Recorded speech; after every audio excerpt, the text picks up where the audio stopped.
What I want to do on this particular segment is show you what I call string scratches and kind of how to use them.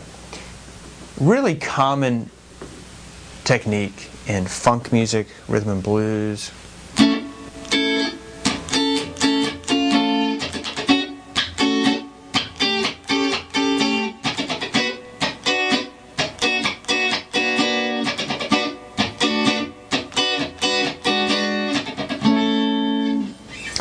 Except, of course, I was playing that in the wrong key.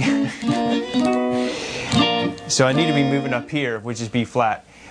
So what we're going to do is we're going to change it from A to B flat, and we're going to add these string scratches. So here's B flat, right? And this is, again, essentially is a 1, 2, 5, 1 chord progression in the key B flat major.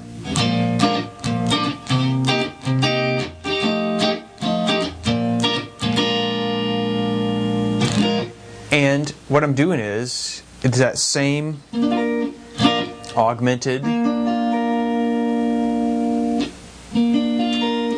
the same chord, then move into your augmented chord, then your 6th, then your dominant 7, then to the 2, minor major 2, minor 7, then there's your, in this case it's an F9, which is the 5 of B flat. Back to that. Now, the difference, the only difference actually is that we've transposed into a different key, and instead of just we're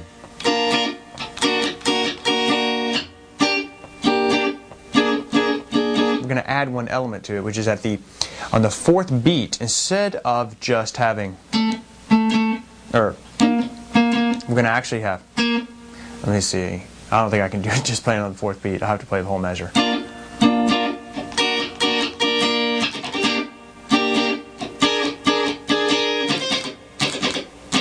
Hear that? What that is just a simple string scratch, and what I'm doing is momentarily lifting up on the strings but not coming all the way off, just coming up long enough just to kind of hold down the string but not fret it, just to mute it, where you get that sound, as opposed to a palm mute where you get this sound. See, it's almost the same sound, but it's just easier when you're making a chord transition just to do a quick little string scratch.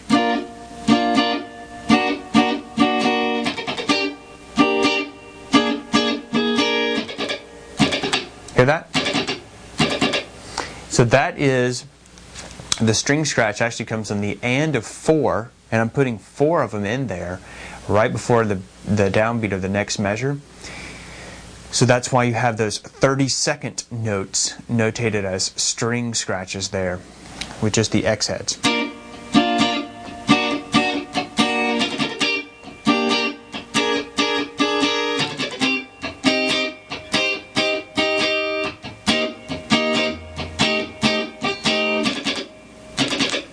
So that's really the only difference, is that, and what you want to do is down, up, to get ready for the next downbeat.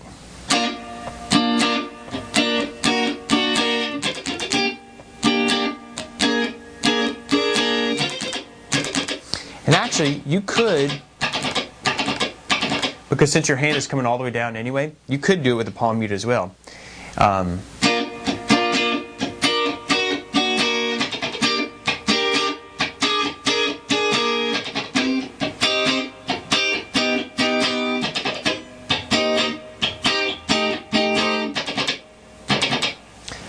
In fact, I think I'm kind of doing both.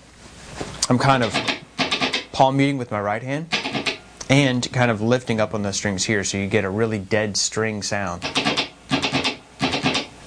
One more time.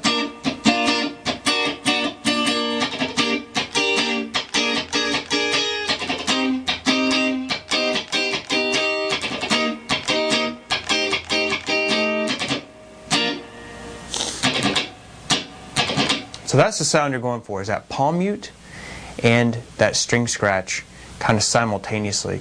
And you can play around with the variations on what kind of weight you want to put on it.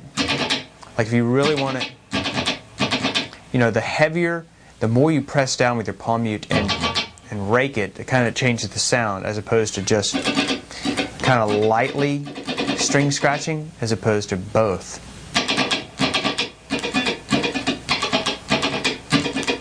It's very subtle, but there is a difference. But you can play around with it and see which one you like best.